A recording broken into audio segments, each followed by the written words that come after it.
Autogestión de empresas cooperativas es, desde luego, un tema muy importante para potenciar la economía social.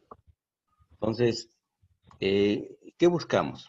Desde luego, en una exposición de esta naturaleza buscamos una participación. Y así como está escrita, es decir, con pasión, hacer una acción, una serie de acciones concretas que nos lleve desde luego a puntos definidos, a puntos muy concretos. Una idea poderosa es una idea que nos permite tener organicidad del pensamiento, tener algo que nos sintetiza algo que yo tengo en mente, que quiero exponer y que me moviliza, ¿sí? Que nos moviliza. En todo caso, estas ideas poderosas son la parte de organización de la cognición que yo tengo y que quisiera compartirles a ustedes.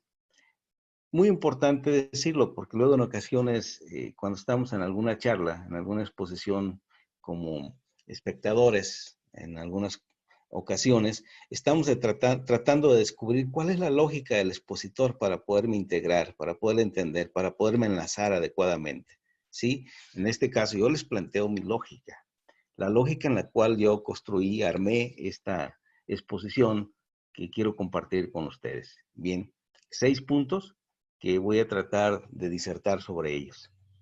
El primero, el ser genera la conciencia. Una cita de Marx, ¿sí? Una cita de Marx donde, desde luego, tan vigente el día de hoy, ¿sí? Que deberíamos de buscar rescatarlo y llevarlo a todos los contextos.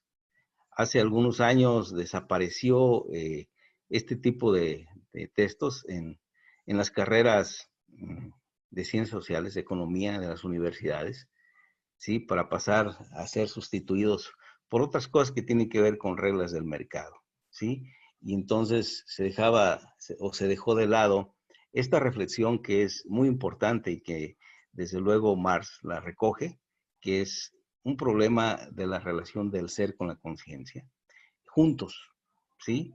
Hay quienes desde alguna posición epistemológica o alguna posición que podría ser respetable, pero no coincidente en este caso, podrían ver la conciencia aparte, separada del ser, o ver el ser diferente o aparte de lo que sería la conciencia. En este caso es junto, ¿sí? Y el problema del ser es justamente desde los inicios de la filosofía, en esa relación que se busca explicar lo que existe, lo que se tiene, lo que soy, la parte ontológica, desde luego. Entonces, Marx lo recoge muy bien, ¿sí? Y entonces, realmente cuando se busca explicar el comportamiento humano, llega a conclusiones de que esa conciencia se está generando por un ser específico, concreto, ¿sí? Un ser que está tangible, que está ahí, y que podría estar cambiando, y a medida que está cambiando también su conciencia podría estar siendo diferente, ¿sí? Pongamos los ejemplos más burdos que podrían ser. Si pensamos, por ejemplo, que toda la vida una persona ha vivido de su salario, de su enajenación, ha vivido justamente de las horas que están empleadas, que son, porque es un empleado, es un obrero, es una gente que utiliza, desde luego, lo que tiene a la mano para emplearse, ¿sí? Su fuerza de trabajo, y luego de repente le cambia la vida y tiene, digamos, un golpe de suerte que gana la lotería, ¿verdad? El premio mayor. En ese momento su ser cambia, ¿sí? Y él va a pensar de manera diferente. Su conciencia es otra, ¿sí? Si antes pensaba y decía, bueno, cuando tenga dinero yo lo voy a regalar, voy a repartir, a mi hermano le voy a dar de esto, buscaré que mi hijo tenga su casa, etcétera. Antes de ser lo que hoy podría ser, ¿sí? Con este caso hipotético que estoy mencionando, entonces cuando lo tenga ya no va a pensarlo igual. En ese momento su conciencia va a ser diferente. Su pensamiento, desde luego, le va a llevar a que seguramente, en lugar de gastarlo, tengo que pensar cómo hacerlo crecer, cómo ponerlo a trabajar, cómo pensar. Entonces, la relación del ser con la conciencia ahí está de manera implícita, ¿sí? Entonces, el ser genera la conciencia. Y en la teoría general del conocimiento, desde luego, cuando hablamos de conciencia, es esa relación lógica que existe entre el pensamiento, desde luego, del sujeto, ¿sí? Con el objeto. Entonces, el nivel de claridad de lo que nos permite este entorno en el cual estamos como sujetos, bueno, se genera también una conciencia, ¿sí? Entonces, quiero empezar por aquí porque justamente cuando tenemos oportunidades de asociarnos, ¿sí? Vamos permeados por una manera de ser, ¿sí? En el cual la formación, como esa forma, ese molde que nos ha venido dando las sociedades de chicos. Sí, escuchaba hace unos días una charla justamente del doctor Marco, cuando especificaba que en la educación que actualmente estamos viviendo, eh, el docente reproduce lo que está socialmente construido, ¿sí? Es decir, reproduce el sistema dentro del aula y el papá y mamá reproduce el sistema dentro de la familia, ¿sí? Y entonces esta modificación de estas estructuras no es tan sencillo hacerlo. Tenemos que pensar en cómo trabajarlo. Y una de las alternativas justamente es la asociación y la conciencia, ¿sí? Una conciencia que nos haga claridad justamente de que somos una clase social y que tenemos esta forma también alternativa de funcionar, de generar riqueza, de repartirnos la riqueza y de ser felices, desde luego, ¿sí?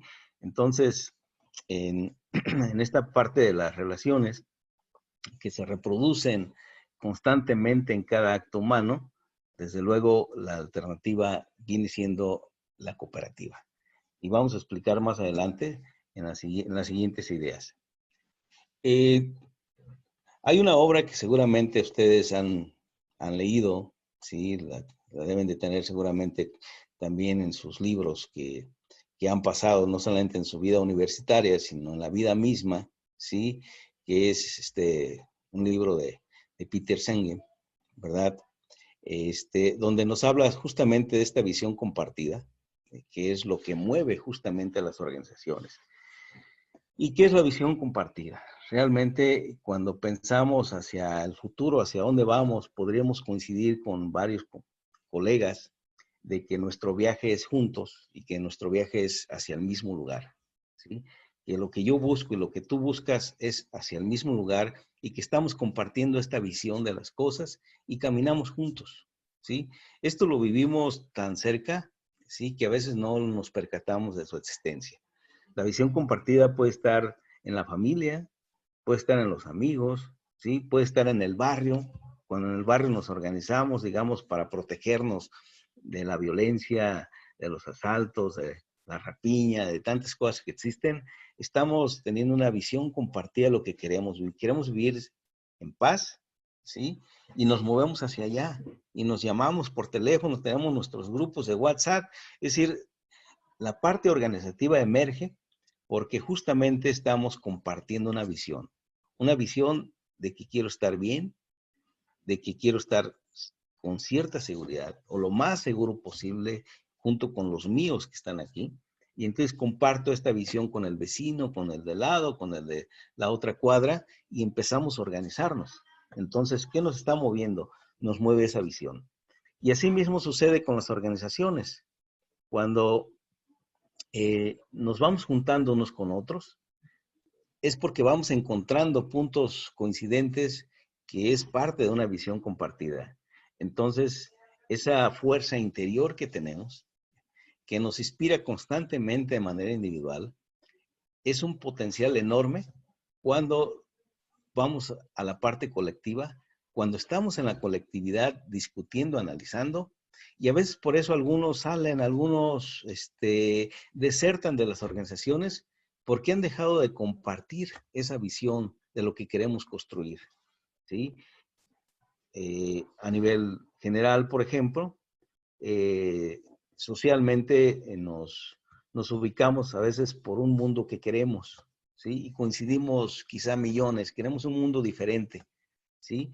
Pero ahí adentro vamos a encontrar una gran diversidad, ¿sí?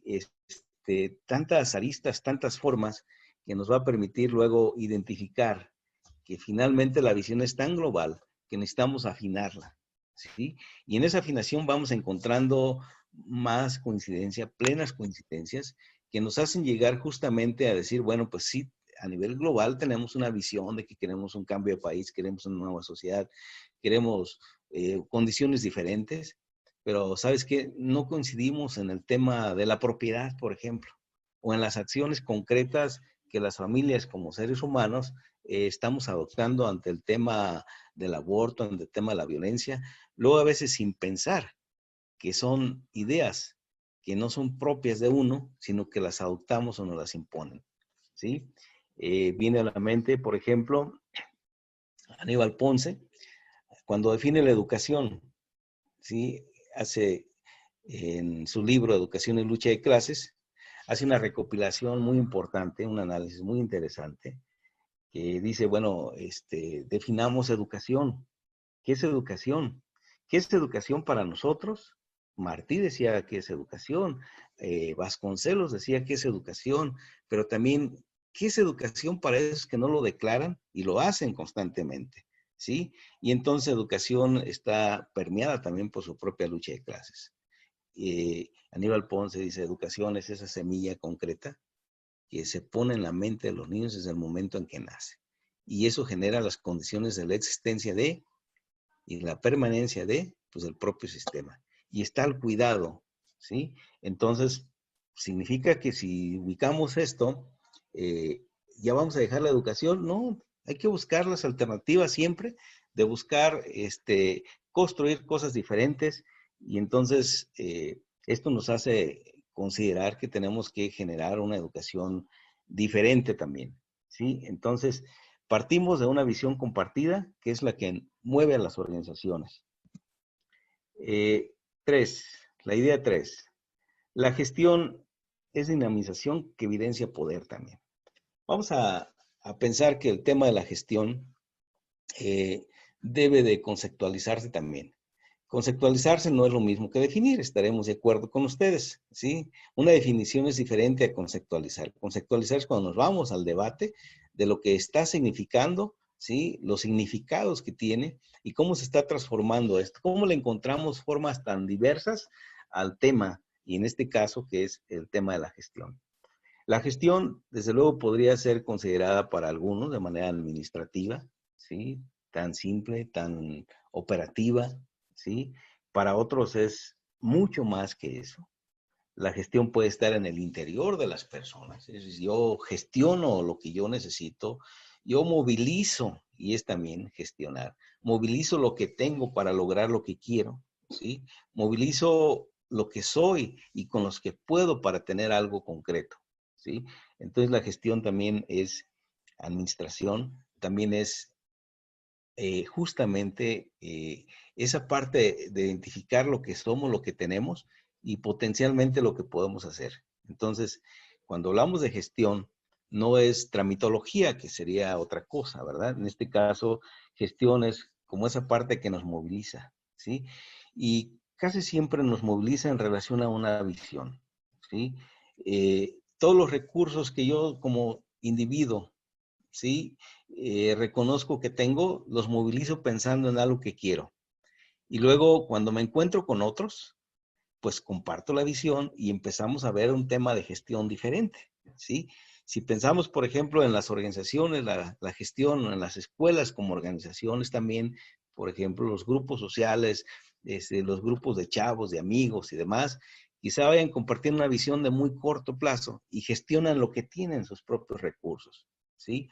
Entonces, hay una relación ahí eh, muy dialéctica, porque por un lado también están los efectos, los elementos que parecen ser externos a nosotros, pero que quizás son partes de un componente, de un ambiente, de un contexto, ¿sí? Que nos permean.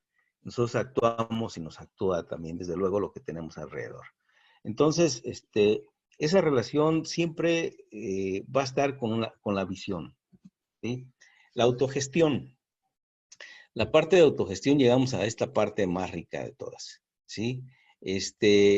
Que bueno, para algunos autores diríamos, pues es que la gestión con la autogestión quizás sea, pues un juego de palabras, una composición de la autonomía con la gestión, pero que finalmente en la vida de las organizaciones es justamente eso, ¿sí? Que las organizaciones se autogestionen a sí mismas, ¿sí? Y aquí vamos a entrar ya a la parte de la cooperativa, ¿sí? Una empresa cooperativa, pues desde luego, para empezar hay que identificarlo como una empresa. Es la organización cooperativa, pero también es la empresa porque tiene una idea de construir algo, una idea de ser algo, una idea de insertarse justamente a la producción o al consumo, al servicio, en fin, con una manera diferente como ha venido siendo, ¿sí? Y una empresa cooperativa, desde luego, que se dirige con autogestión, ¿sí? Va a buscar siempre que esa gestión de todos sus recursos que tiene, que se moviliza con todos sus recursos, sea colectiva, ¿sí? Que sea democracia la que aplique en cada una de sus decisiones, es decir, una democracia interna, ¿sí? Que exista igualdad entre sus miembros, que la utilización mayoritaria de la forma cooperativa de trabajo sea eso, ¿sí? Que su dinámica autogestionaria sea no formal, ¿sí? Lo pueden ir discutiendo, lo pueden ir analizando, pueden ir actuando, respondiendo a los imperativos que existen en ese momento. Sobre todo, no explota a otros trabajadores y existe su solidaridad social. Yo creo que todos ubicamos los principios cooperativistas, que son principios que los enarbolamos porque nos significan mucho, ¿sí? Cada uno de estos principios es la aspiración de construir algo diferente, es la aspiración de actuar, de ser, en fin, y vaya, se concretizan en acciones concretas como las que están aquí. Y luego en la parte de abajo he colocado, a manera de reflexión, de que justamente cuando pensamos en la empresa cooperativas, buscamos con los principios tratar de que sea realmente una cooperativa. Si hacemos esto, es una cooperativa, ¿sí? Sin embargo, encontramos una gran variedad de acciones que son, vaya, calificadas, son criticadas, son examinadas, ¿sí? Y que podrían ser no autogestivas, ¿sí? Muchas cooperativas en México y en el mundo no son autogestivas, son jerárquicas y son verticales. Es decir, existe un consejo de administración, existe un presidente del consejo de administración que en muchas de las ocasiones dicta lo que hay que hacer, ¿sí? Él, con el voto a los demás, ¿sí? Que seguramente se lo dan, le dan la confianza para que él pueda decidirlo, ¿sí? De manera inconsciente, desde luego, de los trabajadores, de los miembros de esa cooperativa, y se convierte en vertical, se convierte en jerárquica. Entonces rompe con la parte autogestiva. Alguien podría ser el mejor líder de la cooperativa, el mejor de todos que ha tenido la cooperativa en años, ¿sí? Pero el paternalismo no es democracia, ¿sí? El paternalismo es diferente.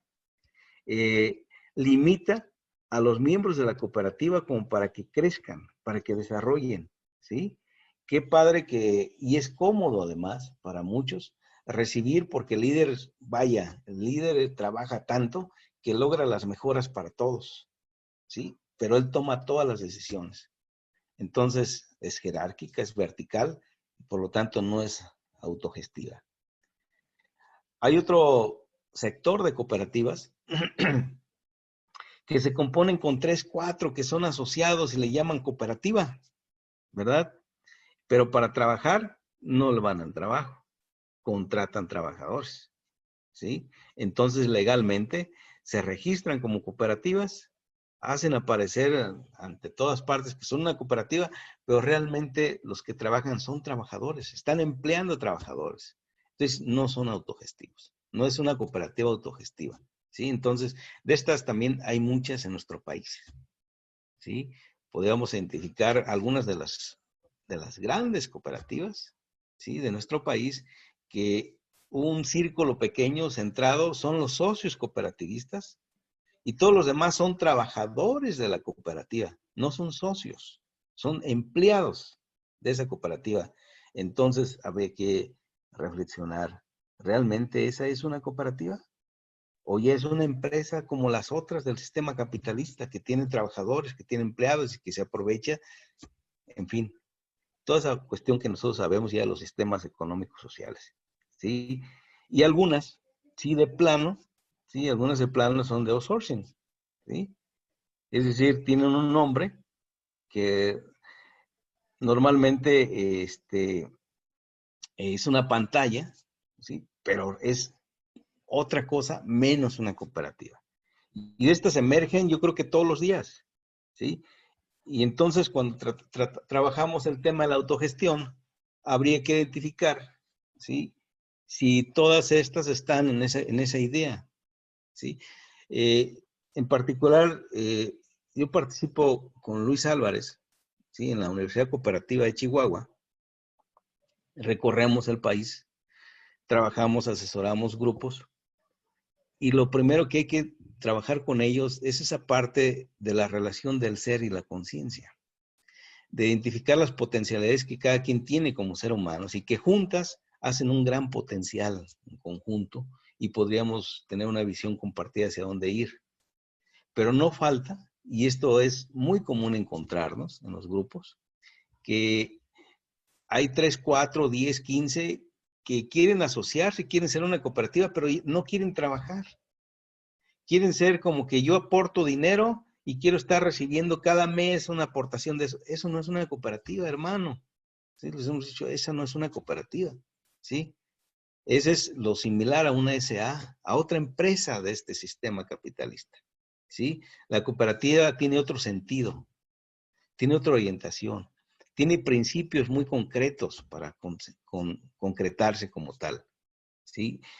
Cuando nos vamos a la parte histórica de las cooperativas, ¿verdad? También vamos encontrando que como parte de la misma dinámica del sistema, de este sistema en el que estamos viviendo, se viene generando desde muchos años el tema de la separación de la organización de los trabajadores con las iniciativas de emprendimiento de los trabajadores, ¿sí? Y entonces van quedando cada vez más separados, ¿sí? Más separados, como dos vertientes diferentes, lo que es el sindicato o los sindicatos y lo que es el grupo dentro de ese sindicato que quiere tener iniciativas cooperativas, ¿sí? Que trabaja, que impulsa.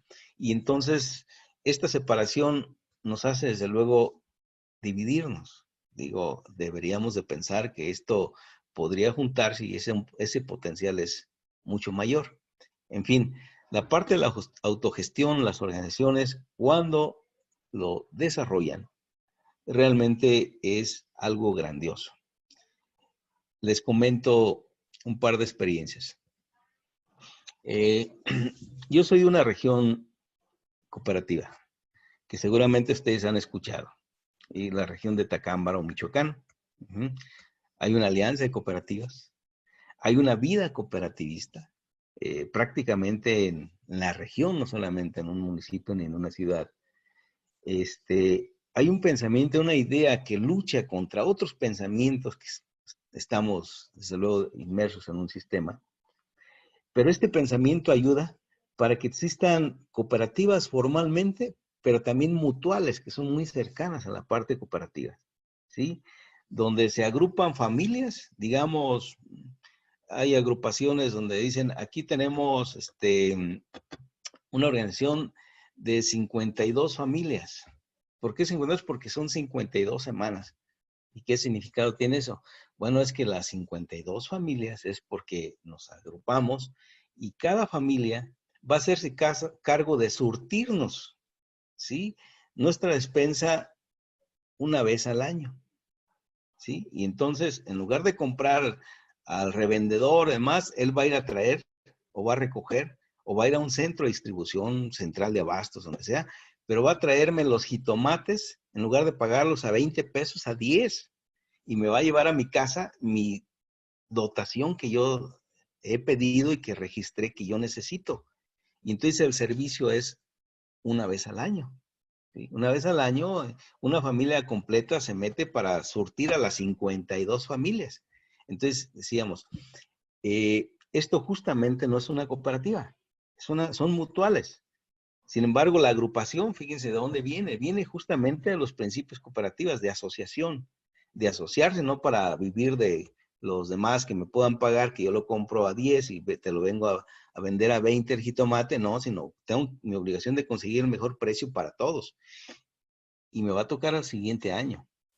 Y así como esta mutual, habrá otras. Hay mutuales que se juntan, digamos, para aportar una cuota de 10 pesos a la semana, y cuando alguien tiene un problema, ¿verdad? Que fallece algo, nos enferma, tienen un fondo para, ¿sí? Otros para salud, ¿sí? Esto además de las cooperativas, que son muchas cooperativas que cada vez hay, ¿sí? Es un centro realmente de organización cooperativa. Entonces, van buscando cuidar que no sea jerárquico ni vertical, ¿sí? Que no se contraten trabajadores, sino ellos mismos sean los que participen para que sea autogestivo, desde luego, ¿sí? Entonces, vaya, llegamos a esta parte que también es muy bonita. La autogestión debería llevarnos a, además de estas 4 cosas, podría haber muchas más. Yo quise recoger estas 4, ¿sí? La autogestión nos llevaría, desde luego, a la motivación. ¿Estamos motivados? En la motivación, en la autogestión debemos estar motivados. Estamos motivados porque soy yo, con todo mi potencial que yo puedo dar, o una parte de mi potencial, pero yo me siento realizado porque estoy ahí, ¿sí? Hay una motivación intrínseca que se sustenta en la interacción con los demás. Sí le tengo confianza al otro y al otro y al otro, porque tenemos nuestras propias reglas. Vaya, nos regulan estas cosas, ¿sí?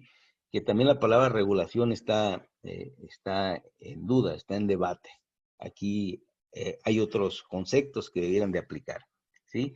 La autogestión también nos lleva a la parte de la conciencia. Es decir, descubrimos esa potencialidad como ser social y organizado, ¿sí? Entonces, realmente es diferente cuando una persona en lo individual descubre lo que puede hacer, pero después se topa con pared en todas partes porque quiere realizar sus sueños, quiere cambiar este mundo, quiere hacer tantas cosas, pero se encuentra con la espalda del compadre, del amigo, porque ellos están en otra coincidencia, tienen otra idea, ¿sí? Entonces, pero descubre su potencial como ser social y luego ve el potencial organizado, que encuentra a otro igual, y va tratando de conformar su organización.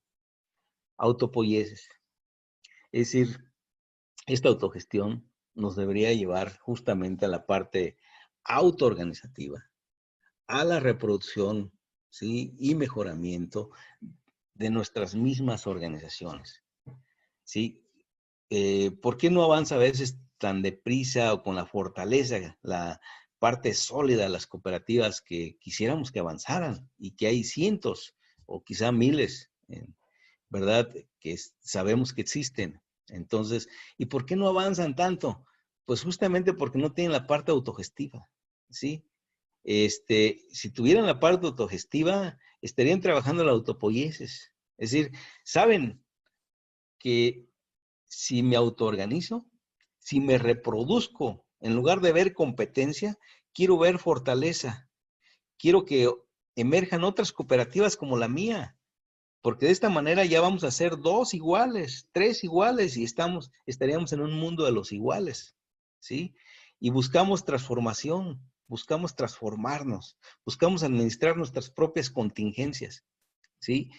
Por eso, en los principios cooperativistas, hay un principio que dice que hay que apoyar al otro para que se constituya, se genere también en otra cooperativa. Entonces, este es autopoiesis. Es la reproducción en sí mismo, ¿sí? Yo descubro mi potencial y en lugar de pensar en que aquel puede ser una competencia, no, él me fortalece. ¿Por qué? Porque en lugar de estar solo yo con el sistema, navegando con las leyes, las reglamentaciones del seguro social y tantas cosas que existen y que nos limitan, ahora tengo un aliado. Es otra cooperativa como la mía, ¿sí? Quizá de consumo, quizá de producción de alimentos, ¿sí? Pero que ya hay más allá, y entonces ya somos más. Y vemos, desde luego, una manera de autoprotección, ¿sí? Es justamente el tema de las contingencias, es decir, ¿cómo podríamos hacer más? Y por eso vaya, un movimiento en las entrañas de un sistema que no es el suyo, ¿sí? Por eso es tan difícil construirlo. Y hay una identidad que no se pierde con autopoiesis, ¿sí? Mantenemos esa identidad. Ahorita enseguida les voy a comentar una propuesta que hicimos, creo que la comentó Luis ya con Marco, no sé si en alguna charla por aquí, Luis Álvarez, las voy a compartir ahorita, de cómo podríamos ponerle una adición a una serie de políticas públicas nacionales que podrían dar ahora sí la parte organizativa. Bien, la última, ahorita me regreso a esa parte, religar. Autopoiesis y religar son dos conceptos, desde luego, dos elementos importantes de la teoría de la complejidad, ¿sí? Del pensamiento de la complejidad, que seguramente ustedes también han disfrutado, igual que yo, cada que llegamos a los análisis, Morán y otros que nos aportan bastante, ¿sí? La autogestión debería llevarnos también a religar. Es decir, reunir los elementos que han venido disminuyéndose constantemente, ¿sí? Por la ideología capitalista. Es decir, a veces no somos más que un voto, a veces no somos más que una piltrafa humana, a veces no somos más que un elemento que puede ser desechable para las empresas capitalistas, para los sistemas políticos, es decir, no somos más que eso. Entonces, nos van quitando elementos constitutivos del ser para convertirnos en cosas de uso que pueden ser usadas hoy, ya no me sirve y te voto, ¿sí? Entonces tenemos que religar para reunir nuevamente aquellos elementos, ¿sí? Que se han venido perdiendo. Y lógicamente esto es algo que podría ser subjetivo, pero es tan real, tan tangible, que lo podemos vivir, lo podríamos estar observando en la medida en que nos adentramos a cualquier organización, llámese, por ejemplo, una organización donde quizá tengan a los trabajadores de los bancos, ¿sí? La universidad bancaria de tal, para no poner el nombre, ¿sí? Trabajando desde aquí, ¿qué son? Y vaya, ellos quedan tranquilos después de que ya dieron el servicio, pero entienden, es que ya no les sirvo, pues está bien, pues era lógico que me iban a votar, ya me votaron, ya, ¿sí? Es decir, lo ven como natural, cuando no debiera verse natural. Entonces hay que tratar el tema de religar, de reunir esos elementos del ser que nos han ido quitando, ¿sí? Me regreso un poco para esta parte de lo que decía que les compartiría, que trabajamos en la Universidad Cooperativa, en algunas sesiones que tuvimos, decíamos, ¿cómo podemos generar una propuesta para el gobierno federal hoy? Sí, el gobierno que encabeza actualmente la administración de Andrés Manuel López Obrador, a su programa de jóvenes, construyendo el futuro, jóvenes, estos becados para estar trabajando. Decíamos, qué bueno, ¿verdad? Qué bien, qué padre que exista una beca para insertarlos laboralmente a los jóvenes. Pero nuestra propuesta es que no se quede ahí, porque eso sí ayuda, pero es momentáneo. Eso no nos da un elemento asociativo, no nos da un elemento de identidad, ¿sí? Y los jóvenes, como todos, necesitamos estos dos elementos, ¿sí? Necesitamos saber que, bueno, somos jóvenes, y si tú me estás insertando allá, bueno, dame el otro elemento, me hace falta otro, ¿sí? Que es mi conciencia, y que soy joven y que estoy igual que tú, que tú y que tú, y que me puedo reunir con todos ustedes que son mis iguales, y quizá podría, ahora en lugar de que tú me beques en una empresa, bécame aquí, y nosotros podríamos hacer emprendimiento social, ¿sí? Entonces, la parte asociativa y la parte de la identidad, hay que buscar que se concrete. Es lo que nos da la garantía, desde luego, de que al rato se acaba el dinero, se acaba el programa y vuelvo a quedar desempleado, ¿sí? Es decir, qué bueno que hubo este programa, qué fabuloso que tuve oportunidad de estar, no sé, algunos años, de esta manera, 1 o 2 años, no sé, de acuerdo a las reglas de este programa o de otros que vengan, pero vuelvo otra vez a la incertidumbre, vuelvo a la calle nuevamente, ¿sí? A buscar, a tocar puertas. Sí desarrollé algunas habilidades, habilidades laborales, pero estoy solo y estoy sin nada, cuando podríamos darle el ingrediente a otro de que no estás solo, estás con los tuyos y tú puedes construir alternativas diferentes, ¿sí? Entonces generamos una propuesta que quisimos llegar, desde luego no ha sido la única, hemos hecho varias propuestas para tratar de llegar a quienes eh, hacen políticas públicas, ¿sí? Entonces la autogestión como esta parte central que nos va llevando paso a paso a saber lo que somos, a saber lo que podemos hacer, deberíamos de ponerle mucha atención y saber que si vamos a construir cooperativas, pensemos en trabajar esta parte de la autogestión. Les compartí esta experiencia de Tacámbaro, que seguramente algunos conocen. En algún momento llegamos también en otra experiencia con la Universidad Cooperativa a tratar de apoyar a diversos grupos, ¿sí? Entonces, cuando llegábamos, decíamos, primero tenemos que trabajar cómo, cómo hacer que deje un tanto esa ideología, ese pensamiento capitalista, para que puedas ubicarse más bien en la parte de la asociación para resolver sus problemas. Entonces, cuando tú entras a esa parte, que es una parte muy rica, ¿verdad? De la parte de la asociación de iguales, identificación de tus potencialidades, de saber que puedes estar con el otro trabajando, porque si no trabajamos este elemento, las cooperativas truenan, ¿sí? Y entonces, cuando llegamos ahí, llegamos en algún momento con la universidad a trabajar esto, alguien nos dice, oigan, no, es que espérense, esa es política, esa es ideología. Aquí la gente se quiere agrupar y hay que darle, si se agrupa, nada más que nos entreguen una carta de acta constitutiva y con eso, y aquí está un apoyo que les vamos a dar como capital semilla. Y nosotros decíamos, capital semilla. Pues es que esto es otra cosa, ¿no? Es decir, no es justamente lo que estamos buscando. Y a la vuelta de año, ahí estaba la respuesta. Es decir, eran grupos de gente que fabricaba sombreros de palma, los fabricaba a mano, y entonces se organizan en una cooperativa y reciben un financiamiento en máquinas para que ya no lo hagan a mano, ¿sí? Pero como se negaron a trabajar o no permitieron que trabajáramos la parte de conciencia, entonces, ¿cuál fue el resultado? Que cuando llegan las máquinas, quien estaba al frente de la cooperativa, pues saca su pistola y los corre a todos. A ver, yo soy el presidente, las máquinas llegaron a mi casa, a mi terreno, se quedan aquí, son para mí. Todos los demás, el que se arrime lo mato. ¿Sí? Se vuelven a organizar. Y pasa exactamente lo mismo la siguiente ocasión que les vuelven a dar máquinas. Y ese es el problema cuando no trabajamos la conciencia. ¿Sí? Entonces, sí, la necesidad es muy importante identificarla, saber que tenemos una visión compartida y la parte de la conciencia tenemos que trabajarla con muchas ganas.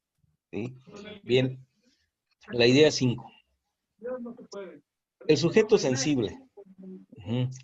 ¿Qué mueve a una persona? Aquí podríamos abordar esta parte del sujeto sensible desde luego desde la filosofía kantiana, por ejemplo. ¿Sí?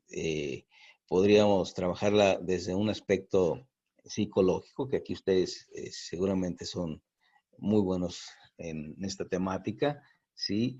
Podríamos trabajarla desde lo social, ¿sí? Pero creo que todos vamos a coincidir que el sujeto, se siente persona, se siente ser social en la medida en que siente la emoción, ¿sí? Que siente que esa emoción se traduce en un sentimiento sobre las cosas y que a partir de eso toma pasión. Entonces, emoción, sentimiento y pasión, ¿acaso son las cosas que mueven a una persona? Y sí.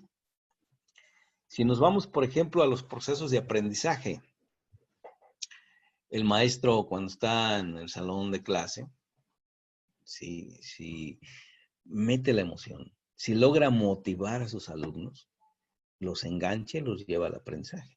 Sí, se genera por ahí el aprendizaje.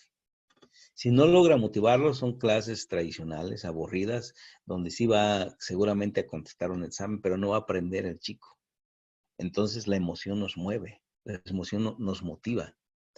Y la organización cooperativa, cuando agrupa, cuando junta un grupo, logra esta parte de la emoción. Hay una emoción por construir, pero también debe ser tan claro que no nos debe dar la expectativa equivocada si no trabajamos esta parte de la conciencia, porque muchos quizá vayan pensando que mañana están los resultados, que mañana voy a ser rico, porque no se trata de ser ricos, que mañana voy a tener empleados, que esto me va a dar tanto dinero como para tener empleados. Pues no, es decir, la parte cooperativa es otra. Sí se busca entender a un sujeto sensible que siente, que piensa, que tiene sus problemas, que es un ser social en todas sus dimensiones, ¿sí? Y que esto le provoca una serie de sentimientos. Hoy cuando llegamos con los grupos, por ejemplo, dicen, oye, pues es que no creemos, porque han llegado tantos que nos dicen que nos van a dar tantas cosas. Y al último pasan las elecciones y se van y no nos dieron nada, más que la despensa o el bulto de cemento, ¿sí? Y entonces cuando el movimiento cooperativo trabaja, no ofrece, no regala, ¿sí? Y entonces hay que buscar emocionar de otra manera. Lograr con la emoción, una vez que la emoción, el sentimiento nos va a cambiar y por lo tanto la pasión va a emerger. Y la pasión por construir cosas diferentes. Y es lo mismo que vivimos en un aula, ¿sí? Cuando logramos la emoción del chico que está aprendiendo y logramos llevarlo después a proyectos integrales y proyectos de transformación, proyectos que va con una emoción, porque sabe que va a construir cosas, sabe que va a hacer algo diferente y entonces justamente ahí se logra la parte de la significatividad, ¿sí? En este caso el aprendizaje. Y esto se asemeja también a las organizaciones. Cuando buscamos o cuando logramos que esos no pierdan la emoción con la cual se han reunido, se están agrupando con esa emoción. Y sobre todo, esta parte de las expectativas, oye, te estás agrupando, pero fíjate bien, el sistema nos ha acostumbrado a que te agrupes para que te den. Y aquí vamos a pensar diferente, no es para que te den, ¿sí? No es un asunto de agruparse para la caridad, para que llegue un programa de gobierno y me dé un financiamiento y, ya me lo dio, ahora sí, qué bien. Y ahora ya me lo dio y nos peleamos entre nosotros por ese recurso, ¿sí? Nos andamos matando. No, nos agrupamos porque descubrimos nuestras potencialidades y nosotros mismos podemos, sin necesidad de la ayuda de los programas de gobierno, podemos hacer cosas, quizá no del tamaño como si tuviéramos mucho dinero o más dinero del que tenemos, o las posibilidades que tenemos, pero sí podemos, paso a paso, generar una empresa potente, empresas fuertes que puedan crecer con esa fortaleza sin perder sus principios, siempre y cuando sean autogestivas. Es decir, que trabajen, vaya con esas ideas que ya exponía hace un momento y que no se pierdan en las otras tentaciones. La tentación de la parte de la verticalidad, a ver, para comodidad, decimos al líder, tú dirígenos, tú toma las decisiones, que al fin tú eres buena persona, no nos vas a hacer daño, ¿no? Cuidado. O sea, estoy dejando yo mi oportunidad de crecer, ¿sí? O sabes que ya hemos crecido, ya tenemos una fortaleza, ahora vamos a contratar gente que trabaje para nosotros y yo ya me la llevo pachangona, cuidado. En ese momento estoy dejando el cooperativismo y me estoy yendo al otro tipo de empresa, la empresa capitalista, ¿sí? Entonces, nos debe quedar muy claro las partes de las tentaciones que podríamos tener y aclararlas desde antes de empezar a caminar. ¿Hacia dónde vamos? Compartamos la visión y que esto nos movilice como personas que nos estamos agrupando y que esto nos genere la pasión, desde luego, y cuando sentimos pasión, esa sensibilidad humana nos lleva a ser felices, nos lleva a trabajar, desde luego, de otra forma. Entonces, ¿en dónde es más factible la felicidad? en la parte de la enajenación, en la parte de la autogestión. ¿Cuántas veces escuchamos que vaya la persona o las personas debemos de ser felices? Y si somos felices, producimos para nosotros, respetamos al otro.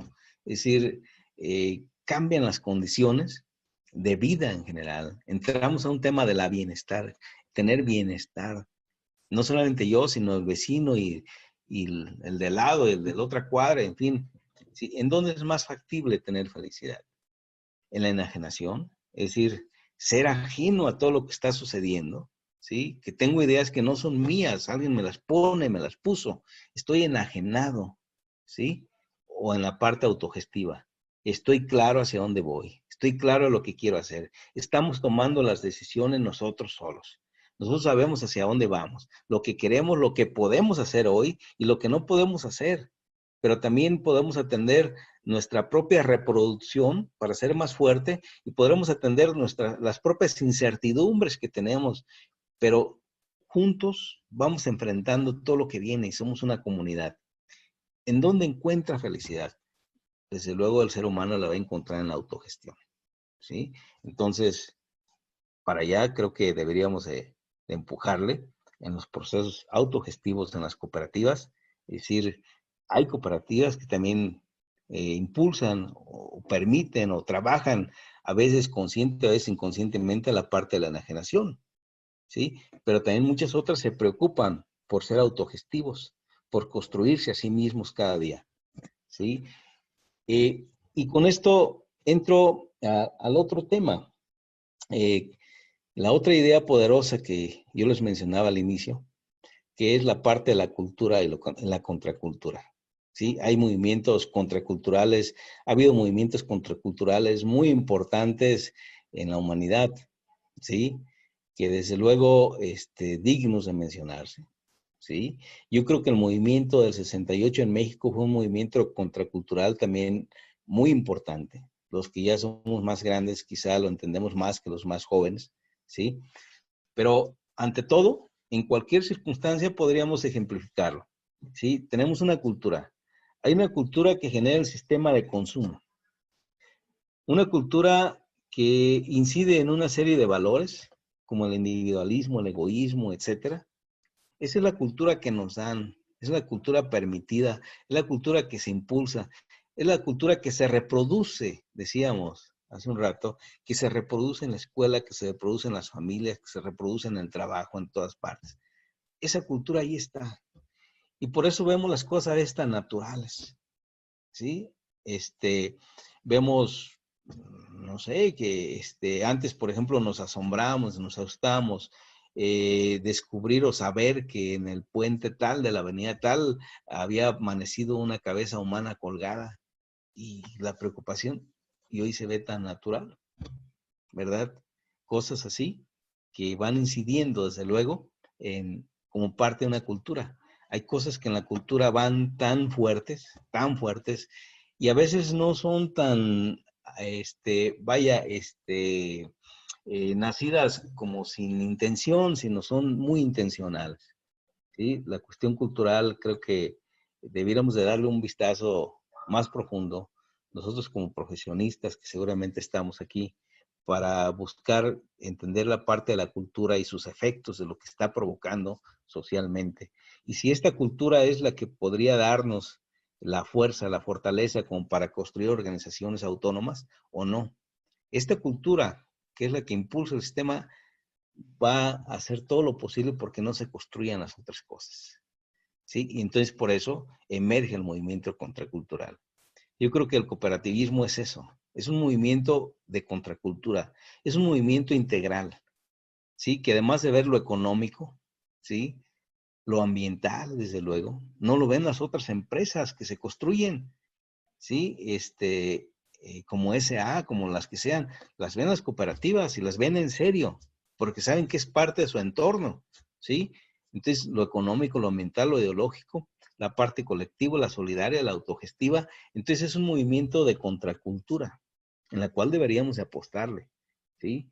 Y para eso, desde luego, son tantas acciones y tan difíciles, tan complejas realizarlas, ¿verdad? Pero hay movimiento, y hay movimiento que darle, ¿sí? Darle con fuerza cada vez más.